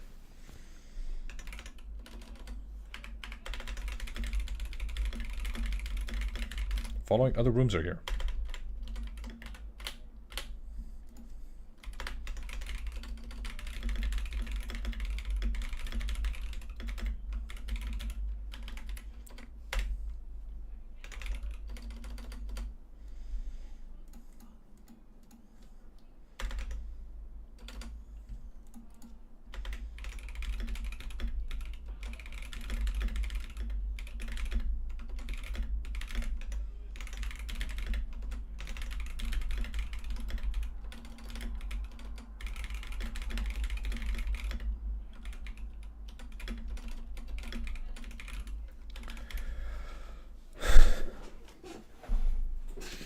This way, I know what I want. I know where the monsters could be. I know that there are Kuato. I know there's an Audiog. And notice, I haven't worried about balance. You know, they're level 4.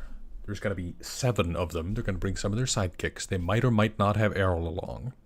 They might or might not have health potions that they've gotten and saved up. They might or might not have other resources that I've forgotten about. So what's really going to be happening is that they're going to be dealing with the dungeon on their own terms, and they can give up any point they want. They can go home. They can leave certain bits. They can say, you know, it's just a couple of rot grips. We don't need to kill them. Let's leave them. Like, it's not up to me to make sure that the characters make it out alive. It's up to them. They're playing a game. That doesn't mean I'm trying to kill them. It just means I'm literally letting them worry about playing the game. I don't need to play it for them. Carrion crawlers, yeah, did I forget to bold them? Yeah. Here we go. Carrion crawlers. Thanks, everybody. Elder Goblin. Hey, Jorben. Are you familiar with Underclock's mechanic from Goblin Punch? I'm not. I'm sorry. What else do we have? Gelatinous Cube.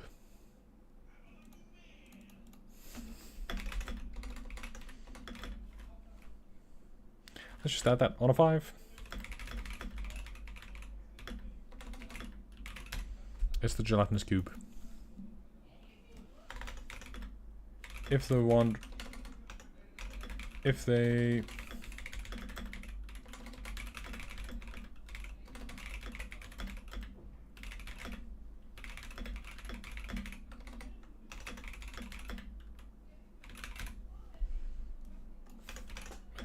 I don't know why I wrote it like that. A monster can only wander upon the players once. So if I get a 6, and number shows up, and later on I get a 5, and gelatinous cube shows up, then they have cleared the wandering monsters in this dungeon. It's not a big dungeon. It's not endlessly respawning. I'm done. It doesn't need to be more. This also means it's more likely to get a random wandering monster early on than later. That seems fine to me. I don't think it needs to be more complicated than that. So, I think we made a dungeon. We've got some monsters. You know, we looked at some minis earlier. We've put the minis I liked in here. We figured out all the sort of stuff that we want to show up the Koatoa.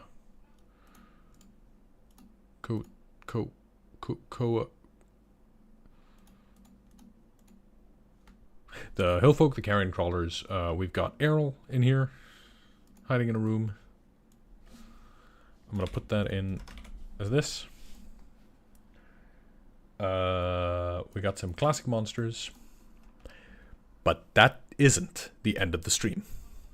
Because remember, the original premise was, how do we take a HEXCRAWL and turn it into a dungeon crawl? Well, we've done that. They travel to this dungeon on this hex map, and they go to this dungeon, and there's a dungeon.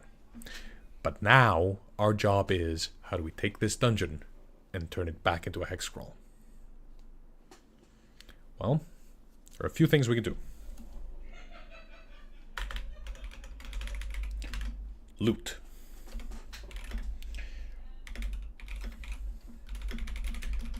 Looting a drow will provide a roughly drawn map of the beach to the north, right? So if they kill the drow, they'll find a map of this area, and they will learn about Keep Kanafi and the Coalinth Lighthouse. A letter requesting a letter informing, what was their name? Lavandril. That the, hang on, houses of drow, 8 houses, the Chukteth, Chukteth.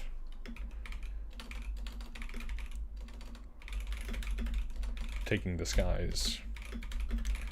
Because in my setting, they have learned that the House of Drow they're dealing with has cloakers.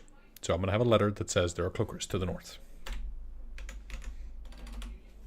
And I'm going to go up here.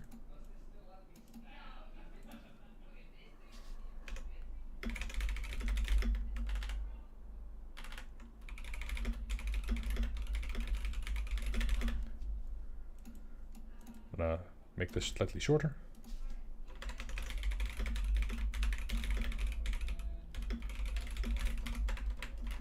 What do the anarchists have? Something they don't know. Note about Nightfont ruins south of Utopia.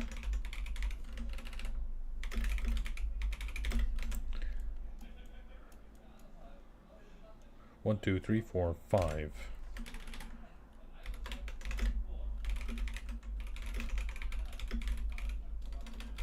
Note saying Errol found an old quarry on the borders of the Stark Helm Hills. So what am I doing? This is loot, but it's not healing potions or magic swords or anything like that. It is notes and items. It is maps. It is things they're going to find in this dungeon that they're then going to immediately go, hey, where's the HEXCRAWL map? Can we hang on? We know there are hills here. They've seen this hill hex. So they'll go, okay, so the hills are somewhere around here. Utopia's here. On this border, somewhere here, there is a quarry. When are we going to go look for that quarry? Right? They're going to say, oh, there's this ruin. When are we going to go find that ruin? They're going to say, oh, there's House Kanafi and this Coalinth Lighthouse. They've been trying to figure out where the Coalinth have their base this whole time. Well, now they're going to know there's a lighthouse here. Right? So by playing the dungeon and looting the bad guys, they're going to find stuff. And they're going to be going, ooh, let's go back to the HEXCRAWL. Let's go to the HEXCRAWL. And then they go to more dungeons, and then they go to the HEXCRAWL, and now you've created this satisfying gameplay loop that the players will keep coming back to. Every time they go into a dungeon, they'll be thinking about the HEXCRAWL, and every time they're doing the HEXCRAWL, they'll be thinking about the dungeon. But there's another reason they have to be thinking about the dungeon, and that is because there is actual, genuine loot in there, not just information. So, what does an anarchist body have on it? Well, I know that there's a thing called adrenaline in my setting, which is basically like a healing potion. So I'm going to say a pack of a tin can of 3, tin box, really. There's also probably something else. Super Ninja 969, nice. Do you ever make homebrew monsters completely on your own, or do you always mix and match? I often make completely homebrew monsters all the time. The Wendigo I made is all mine. At some point, we'll put the Wendigo and the other cryptids I made on the Patreon. We did a new post on the Patreon today. We were talking about the setting that I'm working on. The new zine, the broadsheet, is going to be set in Blackguard, which is the sort of capital city of my setting. And we showed off a piece of art of what those guys look like. I can just give you a little sneak peek.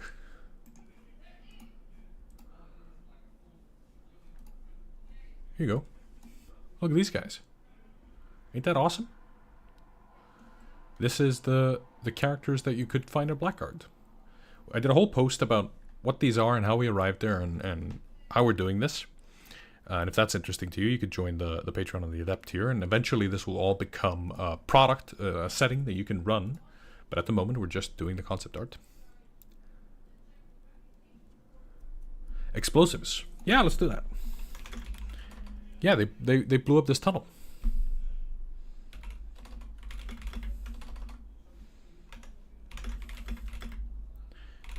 A box of fuse and 8 sticks of dynamite.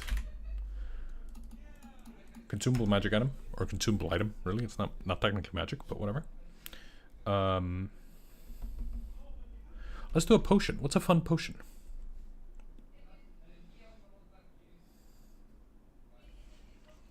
Maybe that should be on a drow. That should be on a drow. The hillfolk should have like regular non-magical things. So we'll do a potion. Let's do a superior healing potion. Why not? It's one use anyway.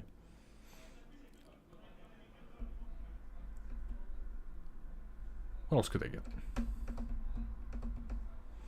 Thinky. Potion of climbing? Yeah. Maybe it's not called spider climbing. Maybe it is just climbing. Climbing.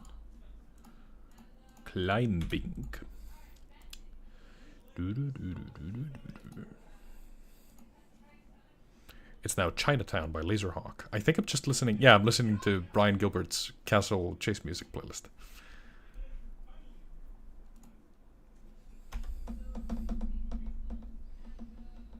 I don't know what else. What would Drow have? I don't know.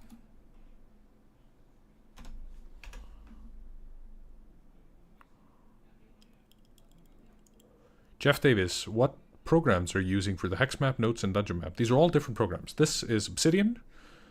This is Microsoft Photos to look at a file I made in Photoshop. And this is Dungeon Scrawl, which is a free app that you can make maps in. I have tutorials on all of these things on my YouTube channel. Go check them out. Oh, what would the anarchists use? That's a good question. Hang on, wrong Obsidian.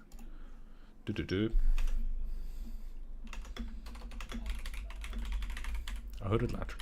I don't think it's a magical one. Poison. Duh. Yes.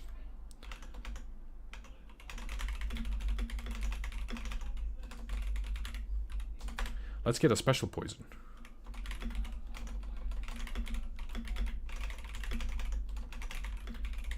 That's cool. I like doing a lot of consumable magic items early on in the game. There will be an opportunity for them to get some +1 weapons, but I don't think that's now. It could be now.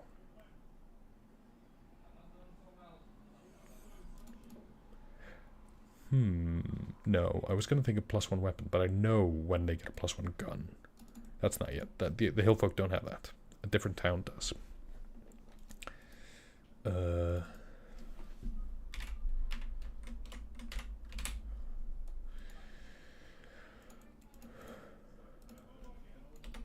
Purple worm poison is really powerful. Actually, I could just change it to wyvern poison. No, it's purple worm. Oh yeah, art objects.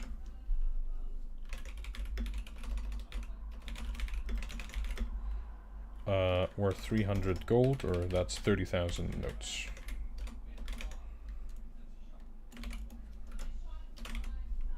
What else you got? Carved bloodstone spider. No, I've been giving them bloodstone a lot. That's like a special item in my thing. Cloak of Elvenkind. Ooh, maybe the hillfolk sent them up with something important.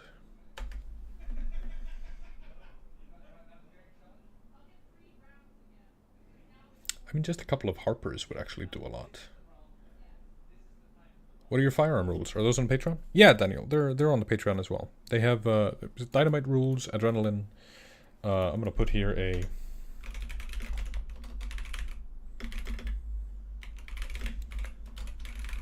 warped blunderbuss. The firearm rules have these rules for how an item can be broken, and this is very useful for DMs if you want to give your players guns, but you don't want them to immediately be amazing, so you make them busted or warped. And that can be a lot of fun.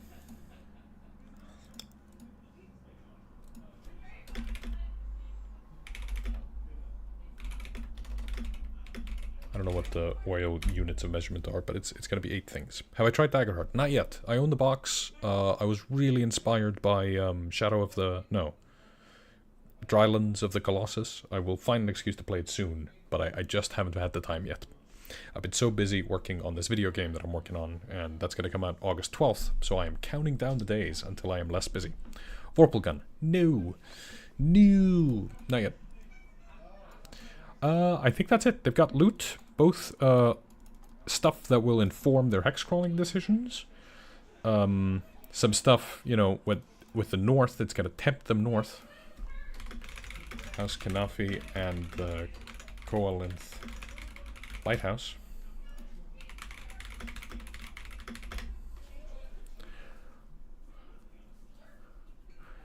Oil comes in miles. Doesn't it come in like ounces or something in 5e? There's no Vorpal equipment, everybody. Not yet. Chuketh, I could... Let's do one more tease. Let's see what else Kanafi is interested in.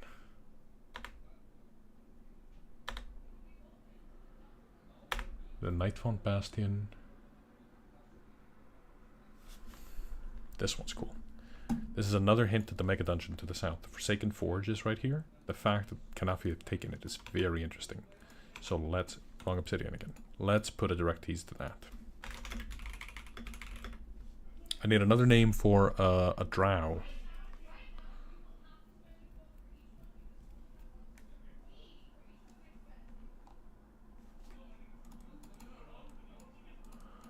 Let's do 4 vials foil then, Daniel. Thank you. What did you use to make that hex map? Photoshop. I have a video on it on the YouTube channel. A letter from...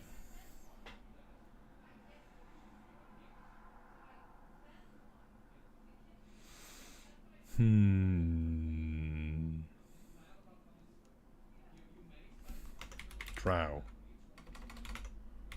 Lothab. Lothab and Lavandrel? Sure. Ithris. Nah, Lothab is fine. No, it's 2 L's. Let's do Ithris. Thanks, gang.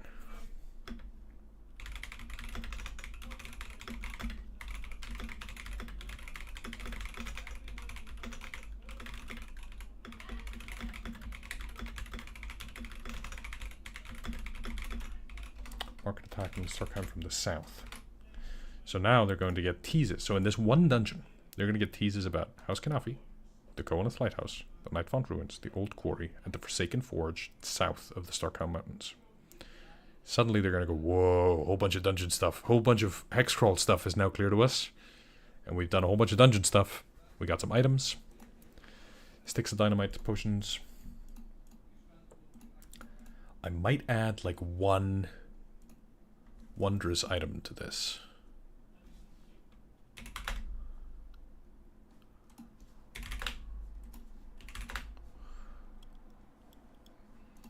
Let me just open up the DMG. Normally I do this with my book, but since I'm prepping in front of you folks, we go to D&D Beyond. Relics.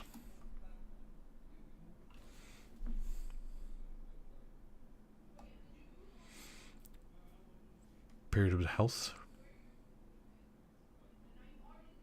That's not bad.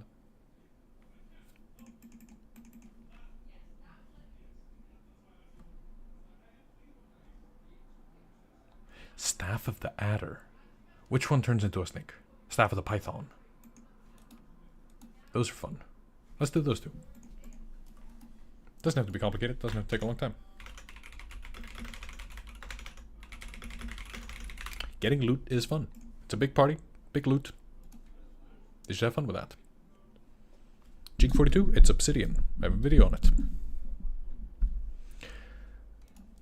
I think that's it. I think now we have this sort of...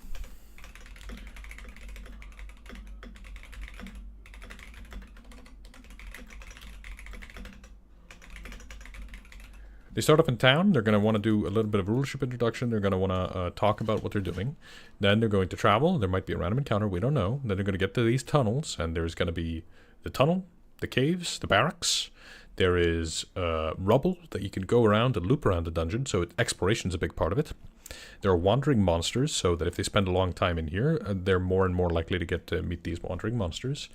If they're quick, they might avoid them entirely. It's just random. Looting the drow or the anarchists, either or, will give them information about the local area, and just some regular loot that's going to be fun for them. And it introduces a faction difference, right? We've got both the anarchist loot in terms of the mechanical tech-based dynamite and, you know, oil and guns and stuff, but looting the drow is going to give them magic items, poison, potions, and information about the local area. So by doing this dungeon, not only did they get loot, they got a bit of money. There might be more money, actually. Money's very important in this campaign. So I might after the stream, I might go add a bit more money in here in various items. But there's also information that's going to make them want to hex crawl, going to make them want to dungeon crawl, and now we've got this gameplay loop where things all sort of loop around. Daniel, no, looting the drow, I just mean, like, if you loot a drow, if you loot all the drow, you will get this collection of items. So if you loot one drow, I might just give him one of these things, or whatever. Then obviously they also have whatever gears on their stat blocks. The players are going to rip all that off of them and sell them. That's some way to get money. A folding boat to get to the lighthouse. No, no, no, no, no. There's a boat. There's a shipwreck right here. If they can fix it, they have a ship. Ooh, there's a cannon. There's a cannon in here somewhere.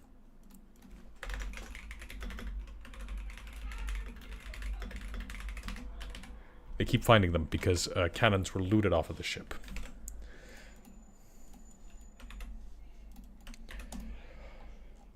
And then, later tonight, or just before the session tomorrow, I'll write this opening monologue. I'll add a couple more paragraphs in the back of this. And that's a session. That's a whole session. It might even be 2 or 3 sessions. Who knows? I think that's it. I think that's all we need to do to have a great time playing D&D, fighting dungeons, doing monsters. No. Doing dungeons, fighting monsters, and just having a blast of it.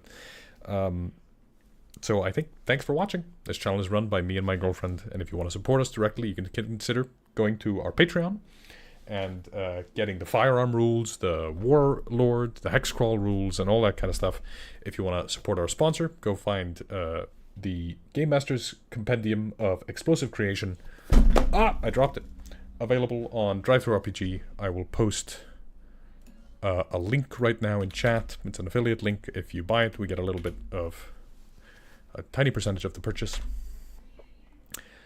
And you can check out our Patreon. And if you're feeling especially generous, make sure to like this video, comment, share, send it to your grandma. And until next time, keep studying the mystic arts.